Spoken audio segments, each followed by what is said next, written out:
Today we're very, very fortunate to have Gabrielle Williams on with us today, Minister for Government Services, Public and Active Transport, and very importantly for the viewers of this show, Consumer Affairs. Minister, thank you so much for giving us your time. Oh, thanks for having me on. I suppose before we delve into the area of interest, which is consumer affairs for us, almost a decade ago you became a parliamentarian. Yep. What did you hope, or why did you decide to choose this life and become a member of Parliament? Yeah, look, I think we all get involved in politics because we ultimately want to leave the place better than we found it. And I had a very strong passion for equity and social inclusion and saw politics as a pathway to being able to achieve some positive things for my community. Amazing. So cast forward to now, and you've been a minister for some time, you've changed portfolios, you've had a son, Rory, who, yes. great name, congratulations on that. Is it what you expected? Yeah, I mean, politics is a tough game. It's very busy. Now with a little person in my life, it adds to the level of chaos, but it's, it also reminds you why you're there. So sure. No, I'm loving every second of it. And, having had the opportunity to work in multiple portfolios as well, you get sure. a real sense of where the challenges are in communities and what role we can play in addressing them. Great. So how long have you been now Consumer Affairs for? Only since late last year. Yeah, sure. So you're enjoying that as a portfolio? Yeah, loving it. Yeah. I mean, it's detailed. There's a lot in it. There's a lot of challenges in it, particularly in the current kind of cost of living crisis that we're in right now. Absolutely. So it's a very meaty portfolio and one that does stretch you intellectually. I could just imagine. So on a couple of things in some really topical areas at the moment. One, obviously, we've got underquoting, so where a real estate agent might give a range of a price that they think a property might go for, and then the eventual price is significantly higher than that. You might have a real estate agent saying, well, I'm just trying to get the best price for my vendor. In a quick moving market, it's really hard to predict. But then you've got, obviously, the buyer, or the potential buyer, feeling it's quite potentially dishonest and finding it quite frustrating. I know you're doing a lot of work in this space, so what's the government's view and where's all that heading? Yeah, well, look, we announced late last year and we've had in operation now an underquoting task force. It's important to note, though, as a part of that, and you've described sort of part of that behaviour, that just because a property goes for well above reserve doesn't mean it's a case of underquoting. Obviously, we're targeting a very specific type of behaviour which really goes to a deliberate undervaluation of a property, and obviously that's not great for a buyer. They go in expecting that they're looking at something within their range, only sort of to discover that the property was never actually going to be sold within that range. So we're more focused on looking at that kind of more nefarious conduct in that sense, rather than limiting the ability of agents to deliver a good outcome for the vendor. So that underquoting task force has delivered some really powerful results. I think there's been over 1,800 sales campaigns monitored. There's been over $1.3 million in fines issued. There have been sort of auctions assessed. So Consumer Affairs Victoria will go out there and randomly turn up to auctions to look at whether they're being conducted lawfully.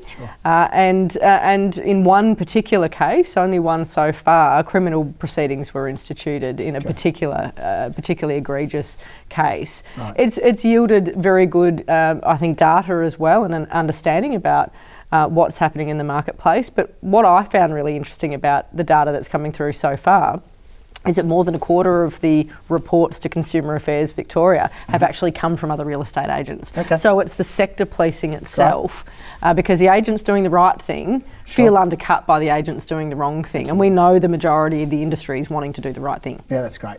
So that points to great outcomes. I mean, which is excellent, and I'm glad that it is the industry themselves trying to police themselves, which is fantastic. Absolutely. So with that in mind, and I suppose more broadly, what advice would you give to someone who wants to purchase, set out, buy their first home potentially? Yeah, look, be aware of your rights. Consumer Affairs Victoria do an incredible job in preparing materials that are easily understood, easily accessible on their website, that will step out the sorts of things that buyers should look for, to be aware of their rights and to know how to enforce them if they've got concerns that perhaps things haven't been done the right way. So I'd say first and foremost, jump on the Consumer Affairs website, have a look at those materials, and just make sure that you're fully briefed on how a sale should be conducted and what you should be looking for, what information you should be availing yourself of as a part of that. Yeah, and it is a great website, and I like all of those resources, plus the news section actually points out those agents potentially who have been doing the wrong thing. So the information is there and accessible, which is great. Yeah, absolutely. Information is power. Absolutely. So another area that I know I talk about a lot, and I know a lot of our viewers are keenly interested in, is investing in property. So and an investor comes into the market and they've got lots of choices with where they will buy. And traditionally Victoria's been a very strong market for investors. And I suppose there's a lot of noise around people moving to other markets to invest. There's some higher taxes here. There's and I think some of your work's getting roped into that around renters, tenants' rights. I'd love to hear your view on where do you think the investment market is going in Victoria, and I suppose how we can strike that right balance, because everyone wants renters to live in great homes, but we want investors as well. Yeah, absolutely. And look, a key feature of our housing statement that was announced last year was really around striking that balance and addressing what we know is an incredible challenge that we're experiencing right now with growth, but also that is coming our way. Melbourne's going to be the size of London by about 2050. It's a lot of people coming into our city and state, and we know that we need to build a lot of houses to meet that demand. And so you've got a target of 800,000 homes to be built over the next decade, but alongside that, a focus on how to deliver better outcomes for renters, because we know that renters are currently about a third of the market, but that's going to grow, and the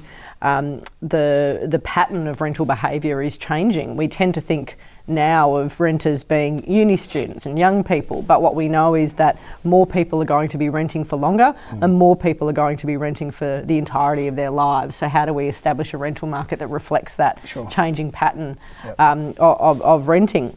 Obviously, in terms of having a rental market, investors are a really important part of that. Absolutely. And Victoria has long been a very attractive location, and I think it still is. Of course, with that means that our property prices tend to be a bit higher too. This is something that our purchasers of industrial land will talk about as well, because we are such a desirable location. But I don't think our focus on, for example, minimum standards with renting at all undermines our investor market, because what we're actually seeking to do is put in place some pretty basic standards, things that people would just naturally expect to have in their properties, and so I don't ultimately believe that impacts on the investor market at all. And I think there is a huge demand still to have people living in Victoria, as we've seen from the projections of the numbers that of people that are projected to be here in the next 10 years or so. And with that brings a great, I think, opportunity for people to be building more homes, buying more homes. Yeah, sure. Absolutely. Investors, because unfortunately, it's the first time in 20 years we've seen a slight decrease in the amount of rental stock. And I think that having some incentives for investors can really play a big part in making sure that rentals don't go up too high, and to make sure that we've got a good balanced market. Oh, that's right. And look, more rental properties in the market is obviously a desirable thing to meet the demand that we know is reaching us. We also need to make sure that our housing market is more affordable for people coming into that market. When we look at all of those problems, whether it be a lack of housing affordability, particularly for those just wanting to crack into the market, or a lack of rental availability, let alone rent prices, it all kind of leads to the same challenge, which is supply. Sure. And that's at the heart of what the government's policy has been about, which is to increase that supply. Yeah, great. So a part of supply is obviously is building, and you've got to build them, and that's the sort of next area I'd love to touch on. The building industry has gone through a lot of turmoil recently, and we've got a lot of builders going out of business, and still to this day it's happening right around the country. This is certainly not a Victorian thing. In that, you've got obviously the builders don't want to go under, but they're leaving a lot of their clients in the lurch. Yeah.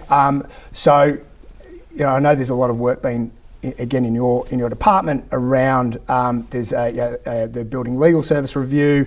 You do a lot of work in consumer protection around in this space and dispute resolution. What are you seeing in this sort of space? Where do you think it's heading?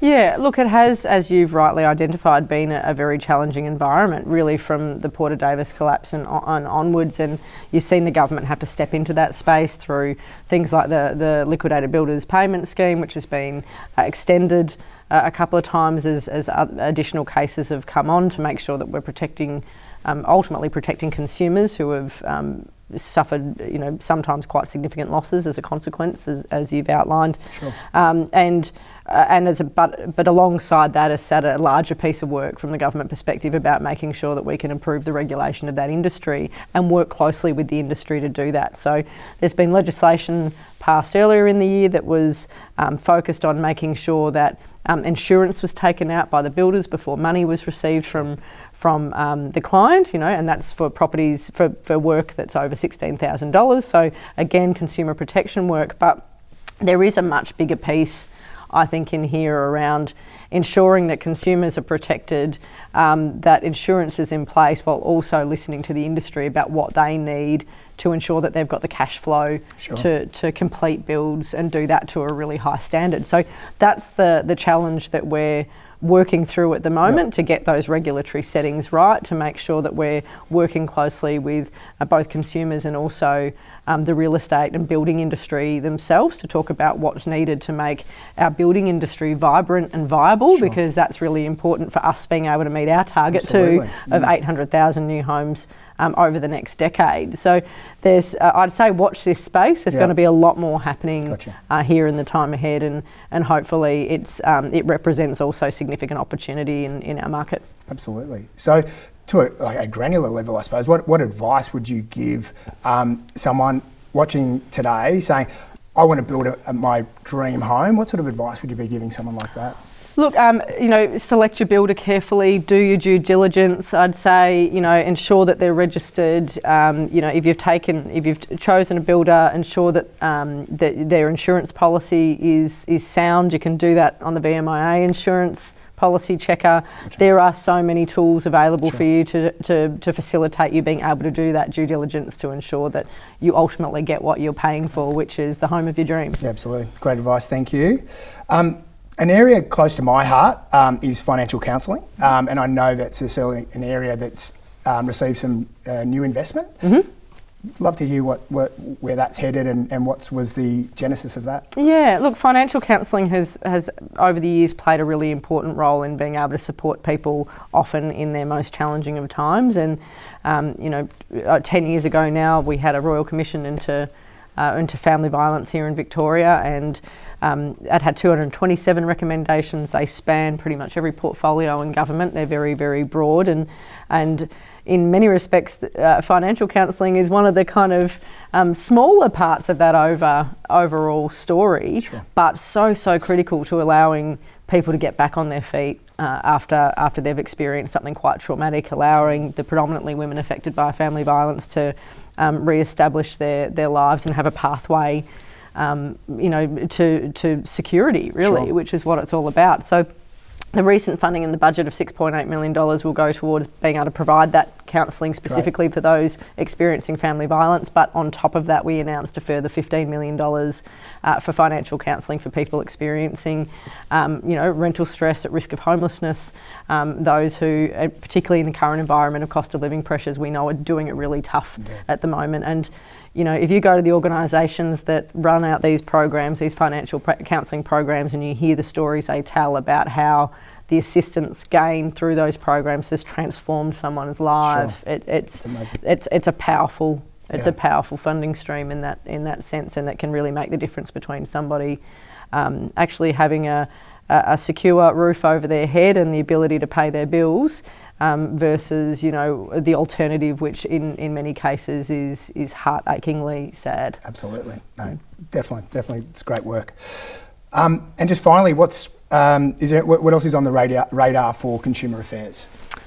Well, we're in a really challenging environment at the moment. You know, we've got interest rates going up, we've got the cost of living going up, whether that's groceries or energy bills or you know, whatever it is, or fuel or whatever it is we're paying for. Everybody's feeling the pinch at the moment, and I think with that comes a need for us to really make sure that that all Victorians understand their rights, that they can know where to access the information that they need, and that we're putting in place the sorts of supports that those who are doing it the hardest will need at this time. And that goes to things like our financial counselling payments. But alongside that, we've also got a really big reform piece on the back of the housing statement, and I think that's going to keep us very busy over the next couple of years. And it really is the centrepiece, I think, of this government. It's a central part of the Allan Labor government's brand to make sure that we're dealing with that pressure of the growth that's heading our way, and making sure that we have the ability to meet that demand,